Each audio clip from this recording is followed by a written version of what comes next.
공부의 목적이 이 현상세계 안에서 좀 편안한 상태로 살아가는 것을 목적으로 하면 되게 명상이라고 하는 그 생각을 보고 생각 따라가지 않는 훈련, 이제 그게 적합합니다. 명상이라고 하는 그것이. 혹은 이제 호흡이나 이런 하나에 집중을 해서 마음이 산란하지 않게끔 마음을 일심으로 잡아가는, 근데 그게 일반 명상의 차원의 수행이거든요. 그것도 충분히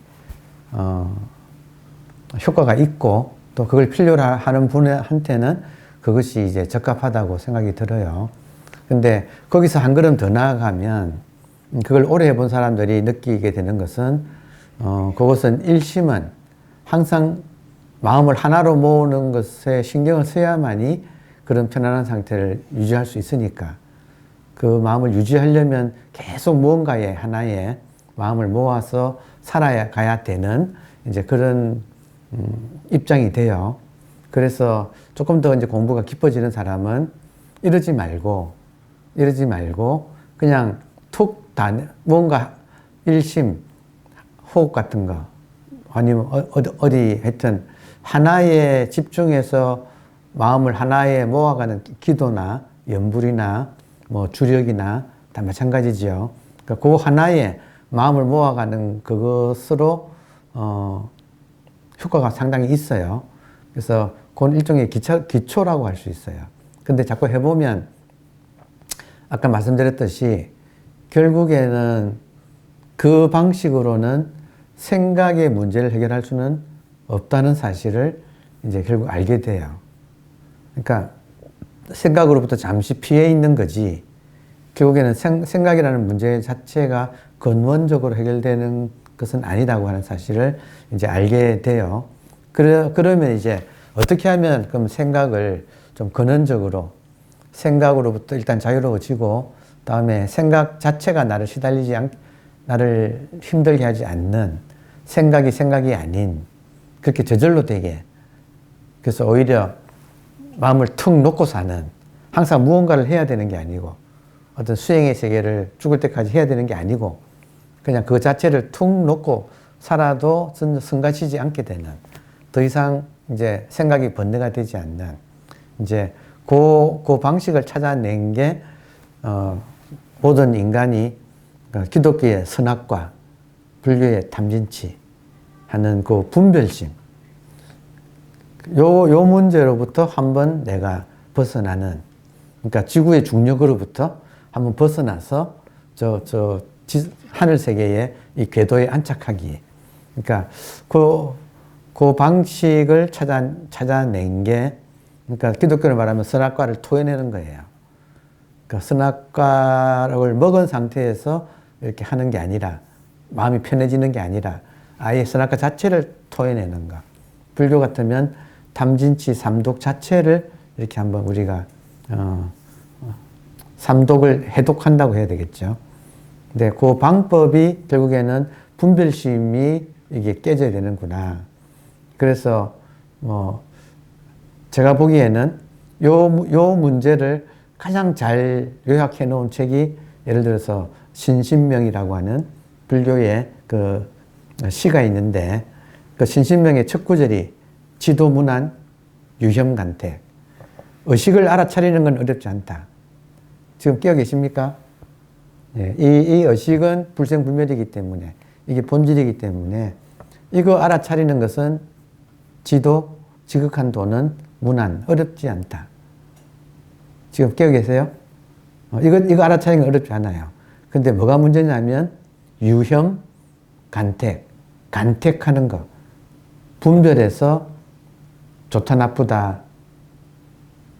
분별하면 틀림없이 좋다 나쁘다가 따라오고, 좋다 나쁘다는 사랑하고 미워하고, 또 공포와, 그러니까 탐욕과 공포.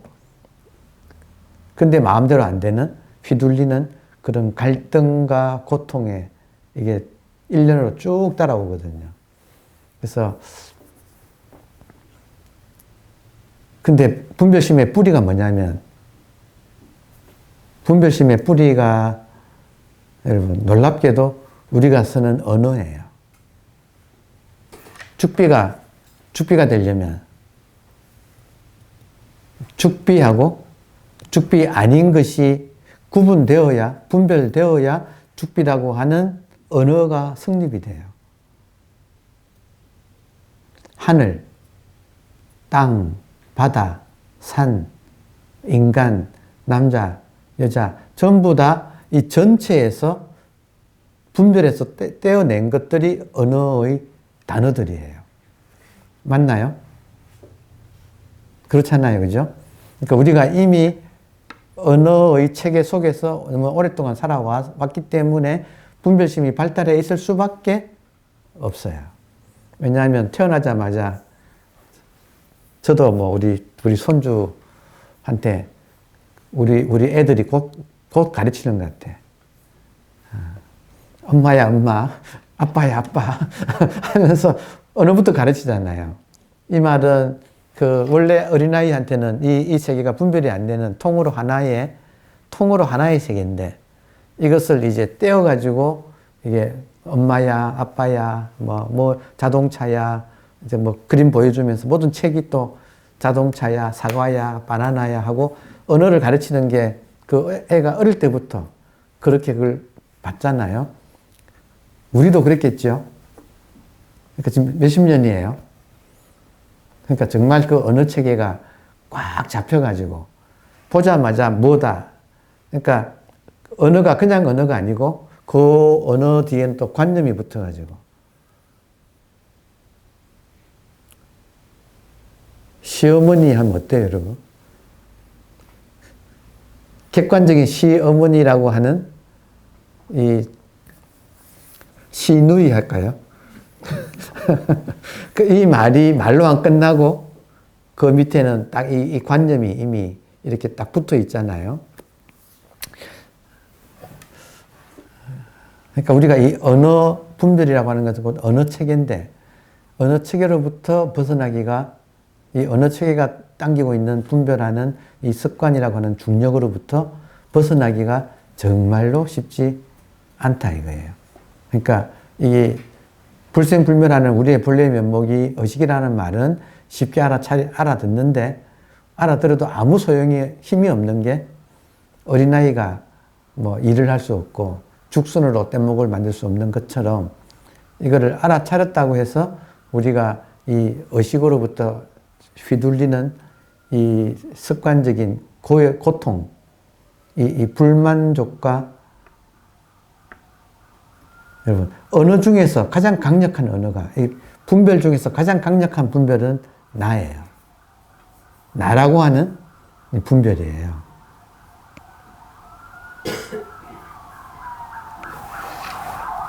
의식이 난데, 의식이 참난데, 몸을 나라고 하는 순간 벌써 확 쪼그라들어가지고 불만족이 생길 수밖에 없어요. 여러분, 나가 만족스러워요? 이 몸뚱아리와 이 몸뚱아리가 갖추고 있는 여러 가지 조건들이, 그게 만족스러운 사람은 잘 없겠지요? 항상 불만족. 그러니까 분별심은 불만족은 이제 부처님이 하신 말씀이에요. 인간은 고통을 느낀다. 고통의 내용은 불만족이다.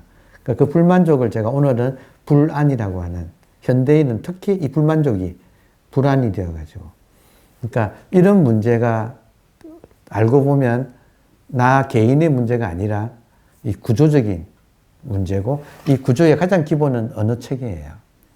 그러니까 내가 지금 언어 체계 속에서 정말로 완벽하게 물들어가지고 살고 있어서 이 관념으로부터 벗어날 수가 없다는 놀라운 사실. 대하자마자 있는 그대로 못 보고 명명하고 관념이 붙어가지고 보니까 보자마자 좋다 나쁘다가 바로 벌어져 버려요. 무의식적으로. 좋다 나쁘다 하니까 뭐 사랑하고 미워하는 걸 그냥 착 진행되어 버리죠. 그러니까 이 습관을 한번 우리가 벗어나기 위해서는 정말 에너지가 필요하고, 그러기 위해서는 이 모든 지금 불만족이니 불안이니 하는 이 모든 감정들이 일어나는, 이걸 이제 철학용어로는 기제라고 하는데, 이걸 통해서 이 모든 것들이 일어나요. 그러니까 이걸 통해서 할 때 이것이 뭐냐면 생각이에요. 지금 이 순간 일어나는 한 생각을 통해서 이 모든 감정들이, 관념들이 이걸 통해서 일어나요. 그러니까 지금 일어나는 한 생각을 내가 이렇게 이겨낼 수 없다면 결국은 우리는 벗어날 수가 없는 것이 돼요. 그러니까 잠시 명상을 통해서 마음을 가라앉혀도 그것이 한계에 있다는 이유가 생각을 이길 수가 없었어. 그래서 정말 예쁜들이, 천재들이 이 문제를 어떻게 해결할 것인가를 찾아낸 방법이, 찾아냈어요. 다행스럽게도 예쁜들이 찾아냈어. 그게 뭐냐면 생각을 할 수 없게 만드는 상황. 생각의 감옥. 생각을 가두는 감옥. 그걸 지금 화두라고. 그러니까 그걸 찾아낸 거예요. 그래서 지금 그냥 여러분께서 화두 드는 법을 모른 채로 앉아가지고 이 먹고 큰 스님한테 찾아가면 화두 하나 주십시오 하면 이 먹고 하시게 하면 예 하고 감사합니다 하고 절하고 내려와가지고 선방 앉아가지고 자기 혼자 시민선방, 우리 같으면 시민선방 앉아가지고 이 호흡을 마시면서 이 내쉬면서 먹고 이 먹고 제가 1년을 이렇게 했거든. 열심히 했거든요. 열심히 1년을 하루도 안 빠지고 이 먹고를 1년을 열심히 했는데 한 발도 안 나가더라고요. 한 발도 안 나가. 기가 막히게. 그러니까 이거 아니다. 그러니까 화두를 이렇게 들면 안 되는구나. 그런데 그래서 전국을 다니면서 큰 스님한테 만난 사람한테 붙잡고 물어봤다니까. 화두 어떻게 듭니까? 얼마나 야단 맞았는지 몰라요. 너는 물으면 안 되는 물을 왜 묻느냐고. 알고 봤더니 그분들도 딱 부러지게 이렇게 들으라고 말을 하기가 참 어렵구나 하는 걸 알게 된 거예요. 화두 드는 법이 남한테 이게 설명하기가 정말 어려운 거구나. 그래서 결국에는 네가 알아서 하라고. 모든 큰 선생님한테 물어보면 네가 알아서 하라 그러지. 이렇게 하는 거라고 해주시는 분 한 명도 못 만나봤어. 그래서 저는 어쨌든 간에 화두 드는 법을 연구하게 됐네요. 그래서 지금은 이제 한 20년 넘었잖아요. 그러니까 확실하게 말씀드릴 수가 있는 게 화두는 모든 화두는 대화다. 기존의 선사들이 제자와 나누었던 대화다. 그러니까 상황이다. 한 개의 시절 인연이다. 그럼 그 시절 인연에 내가 들어가는 게 이게 화두라고 하는, 화두 수행이라고 하는 것은 그 화두가 발생한 그 대화의 상황 속에 내가 들어가는 것이구나 하는 것을 이제 알게 된 거예요. 그러면 그 상황 속에 들어가면 그냥 하여튼 제일 쉬운 것은 육조 해능 스님한테 남학회양이, 우리 다음에 공부할 마조의 스승이 남학회양이에요. 그러니까 마조 밑에 우리가 한국 불교는 임재종인데 임재, 황벽, 백장, 마조, 남학, 육조 이렇게 되거든요. 분명히. 그러니까 남학회양이 육조 해능 스님을 찾아갔을 때 육조 해능 스님이 어디서 오시는가? 이게 지금 질문이었거든. 이 맑게 알아들었으면 여러분 어디서 왔어요?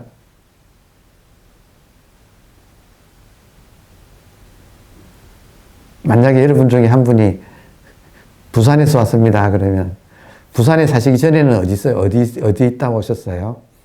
하고 계속 물어가면 어떻게 될까요? 엄마 뱃속 나오겠네. 그러니까 엄마 뱃속에 들어가기 전에는 어디 있다 왔어요? 하면 답하기가 참 쉽지 않지요. 어디서 오셨습니까? 라고 어디서 왔는가? 이 말에 질문의 말뜻을 못 알아차리고 남학회양이 그때 20살이었어요. 남학회양 젊은 남학회양이 노년에 육조 스님한테 찾아가니까 육조 스님이 어디서 오시는가, 어디서 오시는 길인가 하니까 숭산에서 왔습니다. 숭산은 중국 한복판에 있고 육조가 살던 조계는 중국의 최남단이에요. 지금 홍콩 건너편에. 그러니까 그 시골로 찾아갔는데 어디서 오시는가? 숭산에서 오는 길입니다. 어떤 물건이 이렇게 왔는가? 인마물이 신마래요. 어떤 물건이 이렇게 왔는가? 그 질문에 남학이 딱 막혔다 이거예요. 여러분한테 어떤 물건이 이렇게 왔습니까? 답변하기 어려워요. 여기서 여러분이 또 강의 들었다고 어식입니다. 어식이 이렇게 왔습니다. 이러면 맞아요, 그냥. 돌아갔다 이거예요. 벌써 어식이라고 돌아가 버렸다 이거예요. 이 질문한 사람이 원하는 것은 이 질문 앞에서 스톱하라 이 말이거든요. 생각이 스톱하라 이 말이거든. 왜냐하면 어식이 왔습니다 하는 순간 그 어식이란 말은 언어다 이거예요. 언어를 하는 순간 이미 언어 자체가 분별이라서 아무리 어식이 가리키는 것이 있다 하더라도 이미 어식이라는 말 자체가 언어 체계 속에 있기 때문에 언어 체계에서 벗어나라는 말이지. 그 언어 체계 안에서 어식입니다 하든지 손가락을 세우든지 치든지 전부 언어예요. 이미 돌아간 거예요. 이거 돌아가는 한은 그냥 말짱 도루묵이다 이 말이에요. 지금 모든 문제의 핵심은 생각이 움직이지 않는 이 생각의 체계로부터 나오는 건데 여기에 지금 뭐라고 한마디 말을 한다든지 친다든지 어식이 그러니까 여기에 안 돌아가고 칠 수 있나요?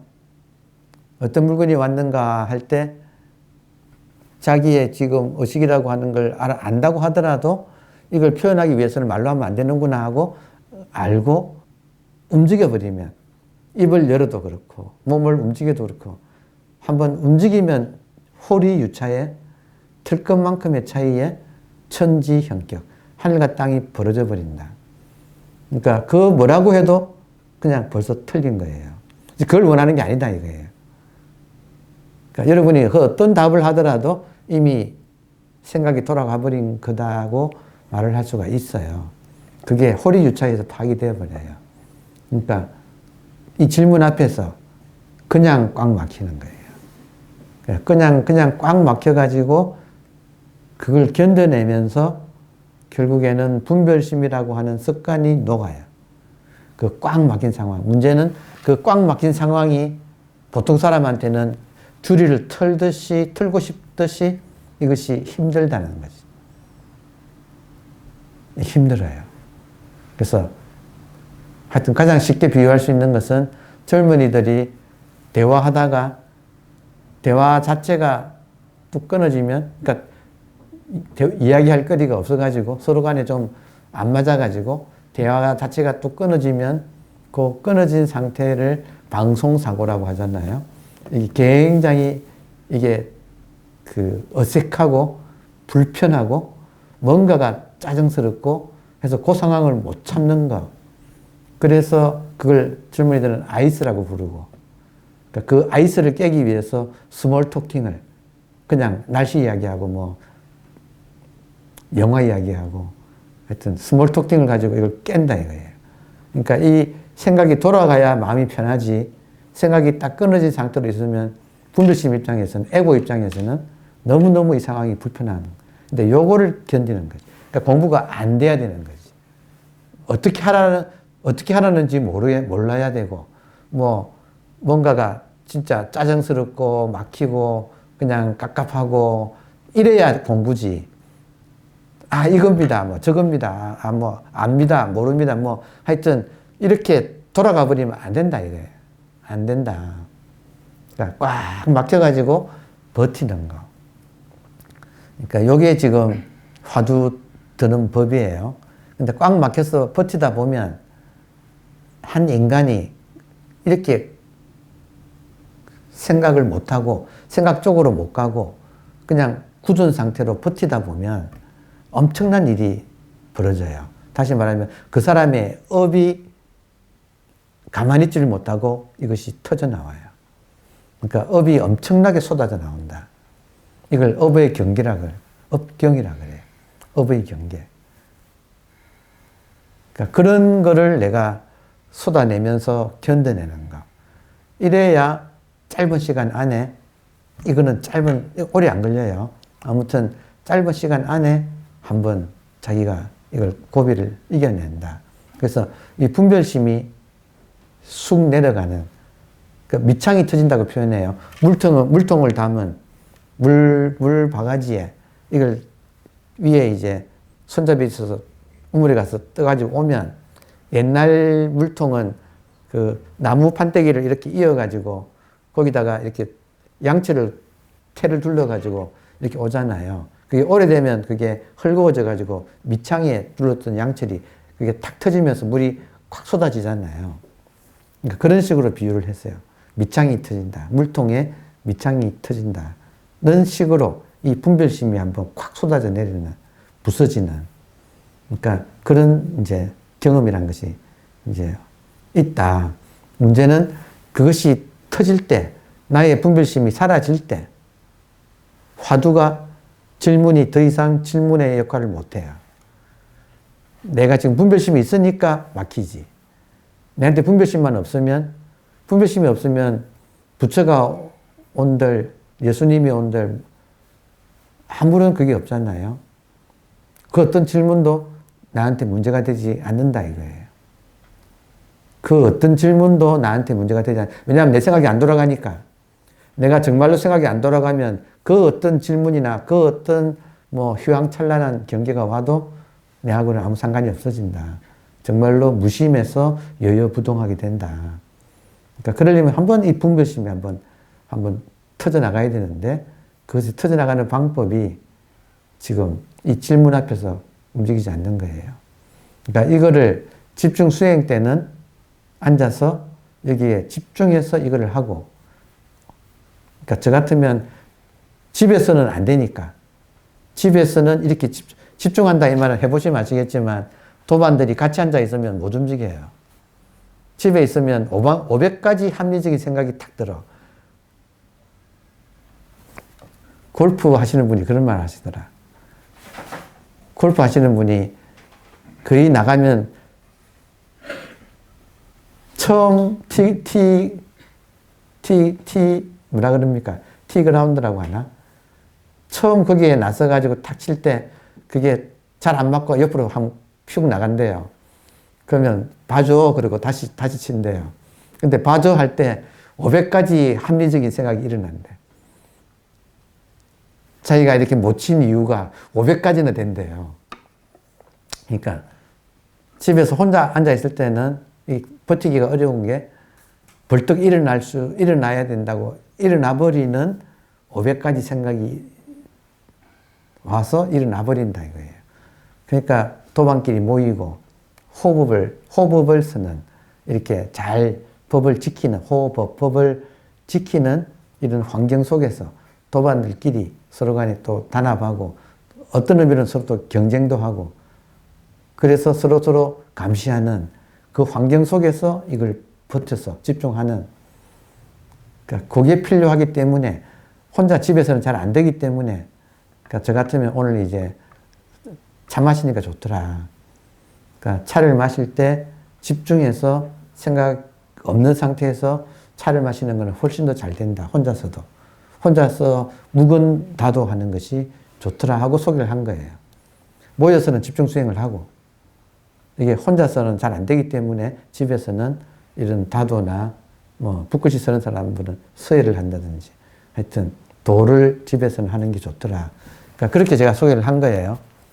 아무튼 이렇게 저는 이제 이렇게 설명을 하고 그리고 여러분들은 이것이 일단 이성적으로 납득이 되어야 하더라고요. 제가 보니까. 수행의 세계는 그냥 하면 안 돼요. 이성적으로 납득을 해서 그래야 발심이 돼. 신심이 일어나요. 그리고 이제 하겠다는 의지가 있어야 돼요.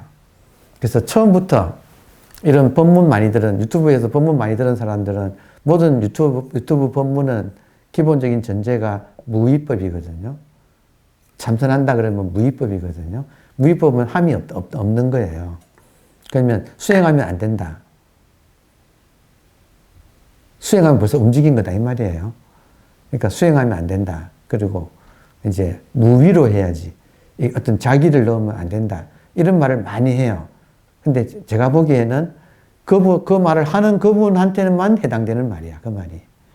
초심자가 다시 말하면 5만 가지 생각을 단 1초도 생각에서 벗어날 수 없는 실력이 없는 사람이 무위법, 생각 없이 하는 법이라는 말을 배워서 나는 무위법으로 할래, 수행하지 않을래 하고 그냥 있으면 정말 시작도 못하는, 죽도 밥도 안 되는, 택도 없는 그런 상태가 된다 이거예요.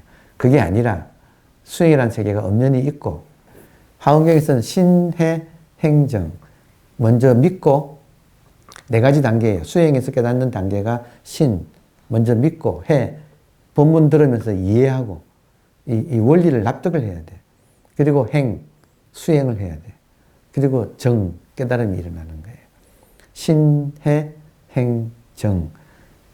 신, 십신이라고 하는 신을 또 10가지로 나눠가지고 단계 설명한 게 화엄경이에요. 아무튼 이런 식으로 신, 해, 행, 정을 통해서 이 마음 공부가 진행된다고 하는 것이 화엄경의 전체적인 불교의 최종적인 결론이에요. 그게. 어쨌든 그래서 하여튼 저는 약간 독파심은 있나 봐요. 여러분한테 잘 설득을 해가지고 여러분이 실천을 하게끔 이렇게 하기 위해서는 이치적으로도 납득을 시켜야 되니까. 지금 제가 계속 제가 처음에는 그 직지인심을 해서 견성승불하게 한다고 하는 조사선이라고 하는 이름으로 그냥 이 인간의 의식을 바로 가리키고 하는 그분들이 등장했을 때는 정말 신선했어요. 저도 정말 참 박수를 치면서 참 좋았어요. 근데 요즘은 이게 오히려 독이 되는구나. 정말 중요한 거는 인간이 자기 생각을 이기는 건데, 그냥 이렇게 법문만 듣고 이 의식이란 걸 알아챘다고 해서 수행하지 말라 그러고, 이거 알아채면 되고, 그 다음에 이 의식이라는 걸 잊지 않고 계속 법문 들으면서 챙기면 된다고 하는데, 그게 오히려 보통 사람한테는, 그렇게 상근기한테는 말이 되지만, 보통 사람한테는 오히려 독이 되는구나. 그러니까 일반인이 처음부터 무위법이니, 수행하지 말라니, 뭐 이것뿐이다는 등, 모든 게 이거라는 등, 그러니까 이런 말을 처음부터 들어서 이치적으로 알아챘다 하더라도 역설적으로 자기 생각 이기기는 더 어려워진 거예요. 알면 수행을 못해요. 그런 식으로 알아버리면. 그러니까 옛부터 하여튼 정강스님 옛날 법문에 참 자주 나오는 말이 설파비상이라는 말을 참 많이 하셨거든. 그게 설파는 뭐냐면 본질이 이거라고 설파를 해버리면, 설파를 하면 비상이라고 하면 독이 된다. 그러니까 정말로 자기가 생각에 이렇게 휘둘린다고 하는 이 사실을 인정하고 여기에 벗어나기 위해서 정말로 진실되게 차근차근 노력을 해야지, 수행하지 말라, 무위법이다, 뭐 그냥 한 방에 알아들으면 그걸로 끝난다, 이런 식으로 이렇게 하는 것이 너무 남발하기 때문에 요즘은 이제 저는 걱정하기 시작을 해요. 수많은 사람들이 설파비상이라고 하는 법을 너무 설파를 해버리면 상대방한테는 이게 법이 독이 되어버린다고 하는 이 사실이 걱정되기 시작해서 저는 여러분한테 그냥 깨놓고 생각 이기기가 이렇게 어렵습니다. 그러니까 집중 수행하고 혼자서 화두 들기는 진짜 어렵기 때문에 혼자서는 차라리 다도 같은 생활 참선을 하시고, 그리고 집중 수행 때는 진짜 모여가지고 한번 세게 집중해가지고 정말 자기 업장을 한번 이렇게 뒤집어가지고 이겨내는, 그러니까 이런 시스템으로 가는 게 좋지 않겠습니까? 라고 지금 이야기를 오늘 드린 거예요. 제가 이런 저의 노파심 이걸 한번 얹어서 여러분께 권선 같이 수행합시다 하고 권선한 거예요. 강하게 말씀드리는 것은 정말로 순간순간 자기를 돌아보면 계속 생각에 끌려다니고 있다. 그러니까 여기에 지금 인사동 선언은 힘은 없지만 착실하게 이 수행을 하면서 하여튼 이겨내자. 혼자서는 약하지만 이렇게 도반과 함께 하면 또 엄청난 또 힘이 나와요, 여기서. 그래서 저는 이런 말씀을 통해서 여러분하고 이심전심 통해서 함께 이 길을 걸어가는 그게 저는 옳다고 믿고 저부터 열심히 하려고 노력합니다. 감사합니다.